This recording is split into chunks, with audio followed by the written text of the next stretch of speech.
Welcome to the Kindness Podcast Live. I'm Nicole Phillips, and I'm happy to introduce you today to my guest, Genevieve Piturro. Now, she has a new book out right now. Should we try that all again? Called Purpose, Passion, and Pajamas. But I wanted to bring her on the podcast for a really specific reason. And so let's bring her out here right now. Hi, Genevieve. Hi, Nicole. It is so great to meet you. And after learning about the Pajama Program and your new book and all of that, I've just kind of fallen in love with your heart. I'll be honest. Oh, that's so nice to say. Thank you. It is the truth. And here's why. We're going to get into Pajama Program in just a second. But what I have found in your book, what I heard and read and saw in your book was a woman who has been through this revelation and got to the other side of it through all of the trials. And yet in that, you didn't write a book to say, check out my program. Here's what I did. And lots of people volunteered. Isn't that great? You went a step further and you said, now let me help you with your revelation. Let me help you if you've been asking the universe, like, what am I here for? What am I supposed to do? And you do it so subtly so that it's like you're sitting down with a friend who's telling you a story and yet giving nuggets of just this great wisdom along the way. So thanks for giving so much honesty in your heart to this project. Oh, thank you for that. Thank you for that. I'm really glad something resonated with you and with others because I did want to be really honest throughout. Well, you sure are. So let's go back and talk about that question from a little girl and maybe a little before that. Where were you before a little girl asked you a question that changed your life? Well, I wanted to just climb the corporate ladder. Since I was a little girl, that was my dream. I wanted to be Mary Tyler Moore. I wanted to be the New York City, big city girl, climbing up to the top. And I wanted to do it in the entertainment business in New York. And so that's what I was doing. And it was really contrary to my parents. I was the first of four. My dad came from Italy, literally off the boat, and they expected me to go to college, all of us, and then to get married and have kids. But I was marching to a different drummer. So there I was climbing the corporate ladder, thinking I had a great life, and I did, no complaints.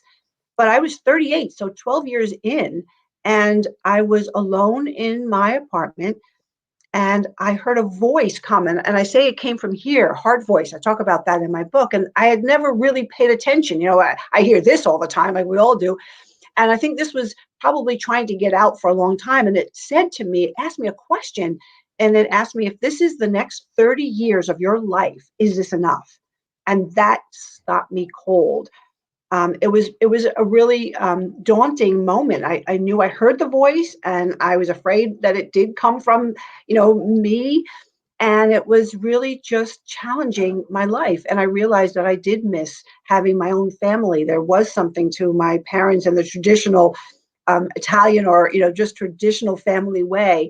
And I was looking for a way to bring children into my life. And that's when I started reading in shelters. I literally called the police station and asked them, where do you bring these children that I see on the news and I read about that are taken from harm's way to somewhere safe? And they gave me some numbers, and that began my reading to children in shelters at night.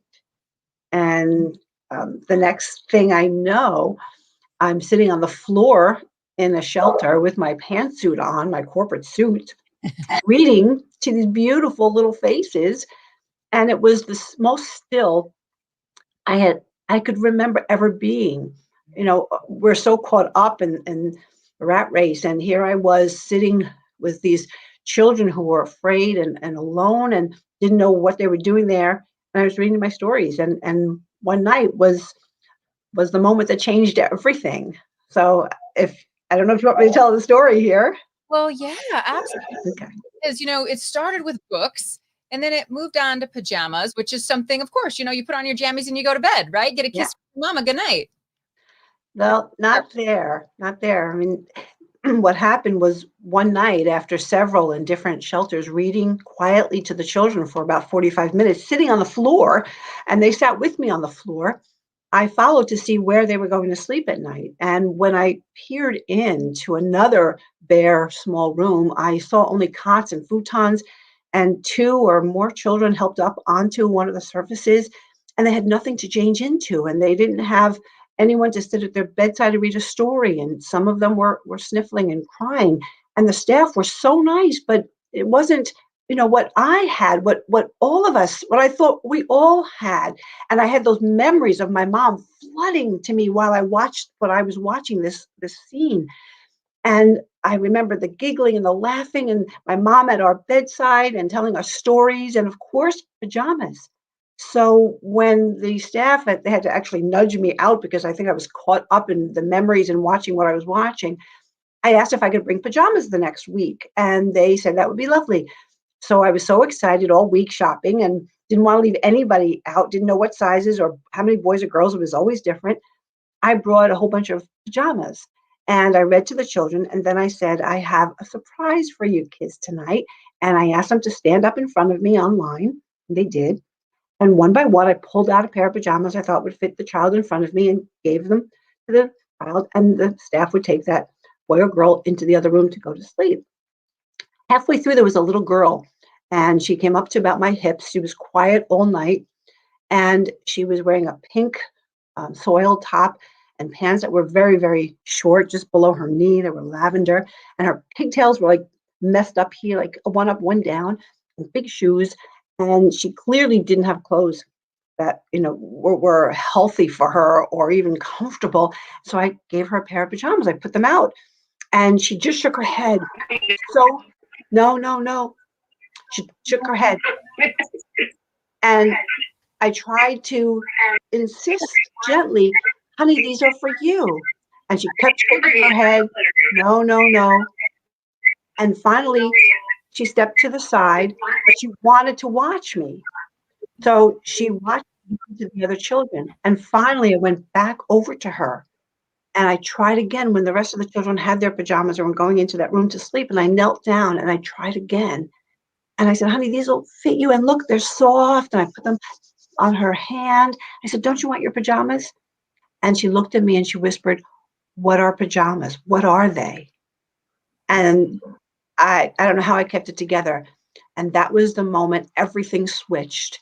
And I couldn't stop thinking about how many children there must be like this precious little girl who slept in her clothes, who didn't even know what pajamas were. And I was obsessed from that day forward. Wow, Genevieve. So I'm jumping in because Nicole's having some technical difficulties in South Dakota. But what happened after that? Tell us more about this. After you met this girl and you saw the need for pajamas, what was next? So all I could do was think about how many pajamas I could buy, and leaving work early and taking long lunch hours. I didn't even care about work anymore. It was just a total flip. My heart was leading, and it just kept talking louder and louder. These kids need help. These kids need to feel loved and warm. They're afraid and they're cold. They don't know what's going on. And it was just this constant barrage on from my heart into my head. And of course, my head was fighting, like, what are you doing? You have to go to work. And it was just a crazy time where my heart was just forcing me, which I welcomed, to take care of what I needed to take care of, to get as many pajamas and books to these children. And my phone was ringing from the staff and their friends who were staff at other places where the children were being brought in, and everyone was asking for pajamas. And I wasn't telling anybody because I didn't even know what this was going to become, and I didn't want to put my job on the line because I needed the money to buy the pajamas. So it was a really crazy time, and I didn't have a plan. I didn't know what to do. I was just obsessed. Wow. And yeah, it was the most fulfilling, crazy obsession I've ever had. That's All of a sudden it became about pajamas and these children and helping them. How long was that period? And did you ever feel burned out? I think I was on a high, so I didn't feel burned out for a long time, but I wasn't really being responsible. It was months, and I was hiding it from everybody because I didn't know what this was. What was I going to tell people? I didn't even know what I was doing. And I didn't know if it would last. I didn't see how it could become something that, would grow. I just knew I had to do it every day. So it took months, and the universe helps in so many ways. And I put that in my book, and I put so many, at the end of every chapter, I put the heart of the matter takeaways of the lessons I learned. And they're pretty honest lessons. And one of them was gather your cheerleaders, because when you have a naysayer, which happened to me, before I told anybody, I said, let me try it out on somebody that, that I know, but not well enough that they could really tell anyone in my world, and I would be at risk. So I had a drink with this woman who was a friend, and I started to tell her, and I could hear myself saying, I met these children. I started to read in a shelter, and I found out that they were sleeping in their clothes. And one little girl asked me, what are pajamas, when I tried to give her pajamas. And I couldn't believe it. And now all I can think about is giving pajamas. And I want to do that. And I don't care about my work anymore. And I did hear myself saying it. And I thought, oh, wow, that sounds really, really irresponsible. And she obviously felt it was irresponsible, because she just said to me, why? What are you doing? What do you think that's really going to do? Help these children by giving them pajamas, and you're going to throw away your entire career? And it was like, boom, boom, boom. I felt like the punches to the stomach. I had no answers for her, and she was really challenging me. And it took me a while to feel confident again, because those were all the doubts I had. All the things that she was asking me were what I was asking myself, and I had no answers, and I was ignoring it. But here she was, with just like punching, felt like I was being punched. Mm-hmm. Finally, I met a great guy, and I told him about it, and he said, go for it. And I said, let me ask my mom, and we confide in her. And she said, I don't know how you'll do it, but I know you will. It's a beautiful idea. And so I say, I should have gotten those first, those cheerleaders. Mm-hmm. And I say that you have to get your cheerleaders lined up before you take a chance, exposing your innermost desires and secrets about a big change of life, because those cheerleaders are going to help you when those challengers are going to really mirror your own doubts. Mm-hmm, mm-hmm. It's great to hear about the cheerleaders. How did you share that with those around you? How did you know the difference between if someone was going to be a naysayer or if they would be a cheerleader? Because this story is so unique. You're talking about pajamas for children that, most people aren't thinking about. And here you had, brought two ideas together. How did you find your cheerleaders? Well, I tried to, I knew my mom putting us to bed, she would understand. She was a mom, a homemaker. She didn't work after she started having children. And so being a mom was her life. And because I had those memories, and I knew how much she loved bedtime for us as much as we did having her with us, I just hoped that she would understand. She'd always understood before. And I was right. Thank goodness. She understood. And she wasn't so worried. I went to my dad, and he was a little worried, because, he was the breadwinner, and he knew business could be difficult, and he was happy that I was successful and independent. So he was worried, and he did have a lot of questions, but I knew he was coming from a loving place. And then when I met this great guy, I thought, this is a real test, because if he's going to act like the first girl, he's not the guy for me. And he won me over, because literally he said, I think you should go for it. And so I had him, I had my mom, and slowly I started to tell a few other people, and I felt strong again. And of course, there were still naysayers and still people with questions I had no answers for. But having those rocks meant everything, meant I could get up a little bit quicker every time I got knocked down. Mm-hmm. Can you tell us about that, from wearing the suit in your corporate world to, having this become your passion? What did that transition look like? It was a rocky transition. I was clearly messing up at work. I read honestly about that too. And I didn't want to get fired. And I certainly needed the money, because I was running up big bills. And I talk about that too, because that's a real issue for a lot of people or a lot of entrepreneurs. We put everything into what we believe in. as crazy as it is, or as simple a plan is that we might put together at the start. And so I knew I couldn't lose my job, but I was close to being fired. So I started to do project work instead of full-time work. And, I just kept my head low because I know people were wondering, and I never told anyone. To this day, a few that I'm friends with on Facebook realize, and we laugh about that time that nobody knew, but it really got scary and uncomfortable. And the money was an issue, and I still didn't know how I'd raise money or spread the word. It was just my thing. It was my love, my obsession. But slowly, thanks to major magazine that heard about what I was doing and called me and said, "Are you the lady that's giving out pajamas in Harlem?" And I said, "Yes." And she said, "Can we write a little article?" And I said, "Sure." And they wrote a little article in the January issue, a year after 9/11. And 9/11 for all of us, especially in New York, we all loved each other. There wasn't anything we wouldn't do for each other because we all had that fear that losing our life, losing our country in such a horrific way bonded all of us. Mhm. And even 1 year later, we were in that still loving mode. And when that article, and I'm telling you, it was this big, came out in that national magazine, I was flooded with boxes and letters.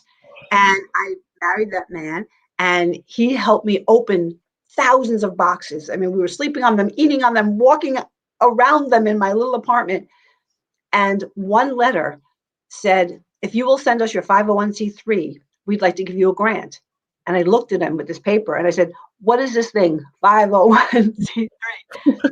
I didn't even know how to be a legitimate nonprofit until that question, was asked of me. And then I looked at him and I looked at the sea of boxes and handwritten notes and beautiful kids' pajamas and books. And I said, "This is now a responsibility. All these people are trusting me. I have to figure out how to earn their trust and keep this going." And that was the moment that it became, real, so to speak. It became a legitimate life and career change. Mhm. So juggling, and I have a chapter in the book, "Leave Juggling for the Clowns."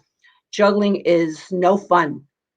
It's no fun, especially when your heart's pulling you one way and your common sense or your brain is pulling you another. Mhm. Wow. And here you took your passion, and the next thing you know, you're getting all this mail, all these letters, all these emotions from people that are new cheerleaders for you. And the 501(c)(3) literally sounds like it was dropped in your lap. Tell us about it today. What does the business look like today? Well, we are celebrating 20 years this year, and we have 63 volunteer chapters around the US. So we cover every city, every state. We have thousands of places on our list that receive new pajamas and new books. And we've topped 7 million new pajamas and new books to children across the US. So it's incredible. It's incredible. And a couple of years ago, I went to the board and said, I've never dreamt, I never dreamt that we would be national. And the more corporate work that it brings to us, the more I realize my favorite part is telling that story, telling our story of that little girl who seems to have touched tens of thousands of people, not just you board members, not just me, but strangers. And because I think everybody has that feeling in our hearts of that moment of loneliness and that fear of being alone that little girl was experiencing on a regular basis. I think we could all feel her pain, Mhm. and everybody responded. So I said, let's hire an executive director and let me just be the founder and write my book and speak about the story. And so we did. And so now I always tell Jamie, our new executive director, she's taking my baby to college and growing it. And she's an attorney, so she's perfect for all the things that weren't my favorite things. And I just love that emotional human connection that Mhm. that is so important for all of us telling our stories. Mhm. And so I have two more questions. The first is, have you tracked this little girl? Have you followed her and kept up with her? Will you tell us? What about I wish I could tell you that no, it was a very fluid, it is a very fluid population. And back then I had no idea that I should be taking notes. And, I didn't see most of those children, but there are a few that came, in the second year. I did take notes and that I'm still in touch with. And one was 2, and I have a picture of her holding up a pair of pajamas, and she's in college. And it's amazing. It's amazing to see her, a beautiful young lady, so successful, loves reading, and just has great memories of us being together and her coming to our reading center. So there are a few, but I asked my niece, who is an artist in Chicago, and she knew the story. And I asked her a few years ago if I gave her details of my memory of this little girl, could she draw her? And she said, I'll do the best I can. And we spent a good amount of time on the phone, and I just closed my eyes and I saw her, and I gave Nicole so many details, and she sent me the picture, which is in the book. And I was sobbing because it had that recognizable face to me all of a sudden after 17 years of her living in my memory. She's now on paper, and that's what I have of her, and that's what I can share. Wow. And so we're looking for her. We will help get that picture out there and see if we can find her, because I know she remembers you. Yes. Finally, my last question is, will you share a favorite kindness story? Oh, geez, so many kindness stories. I think it's great. I think this whole year has been a real eye opener for people who've been so kind. And let's see, one of my favorite stories. Let's see. Could be an act that you did or that someone did for you, or even if you witnessed, an act of kindness happening before you. Let's see. I have witnessed so many acts of kindness. I know a friend of mine lost her job, and she was really worried, as so many are. And we talked about what she could do, and one of the things was to have Meals on Wheels help them. And she decided to do that, and it has brought her to life. And she's told me about so many of the seniors that she's delivered meals to, and how in this time they've become friends, and she's often the only one they see weeks at a time when they open the door. And I think of her, and she told me she brings flowers to some of the ladies there. And she told me that one of them, after seeing and bringing her food, she didn't look so good one day. And she decided, let me call 911. Let me see if they can come, just to see if she's okay. And they actually saved her life. So by getting out of her worry and her sadness, I was so touched by how she fell in love with these seniors that she delivered food to. So much that she actually took an interest in, she noticed that the woman didn't look like herself. And that whole revelation for her of purpose in this time was so kind. And I think there are so many people who are reaching out in this year, like my friend did. Thank you for Hey, sharing. Sarah, thank you. You're welcome. Thank Thanks, Genevieve. for jumping in there. We clearly are out of power in Aberdeen and have technical difficulties. But Genevieve, do you want to tell us about Irvington, or is there anything else you'd like to share? Well, Irvington's right outside New York. It's part of Westchester. It's where we opened our first reading center in Yonkers, just one of the towns over. And now during this year, our reading centers are closed, but our reading centers bring children in to read with us and our volunteers and receive new pajamas. And it's just a beautiful way to spend time, and the volunteers love spending time with the children. We have a big one in Manhattan, a big reading center, and a big one in Atlanta. And that's one of the big things I know our volunteers miss so much. How beautiful, though, that it's grown to multiple centers when initially, wasn't it just kind of the donation of basically somebody's front porch? They said, here, we've got this rundown spot. Go ahead, Yes, see what you can do with it. that's the one that's here in Westchester. That was our first reading center. Yeah, it's on the grounds of a group home, which was an orphanage. You know, we don't use that word anymore, orphanage, but it was started by an orphan who married a wealthy man and said, "Can we turn your beautiful big farm into an orphanage for other children who were like me?" How beautiful. Well, thank you so much for talking with us, Genevieve. Thanks, Sarah, for being our rock star interviewer today. And Thank you, Sarah. yeah. If people want more information, please go to pajamaprogram.org or GenevievePiturro.com. Is that correct? Is anywhere else you want people to go? No, they can find my book anywhere that they buy books, or on my website, and find me, and I can introduce them to anyone at Pajama Program, and they can find out about Pajama Program, what we're doing, like you said, on Pajama Program's website. Awesome. Thanks so much. And gosh, great big blessings on what you're doing there. That's amazing stuff. Thank you for helping spread the word, both of you.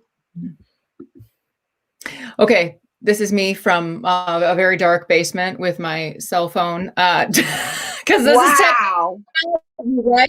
We just do what we got to do. We do what we got to do. Hey, thanks for joining us, everybody. We'll see you next week. So what happens now? Did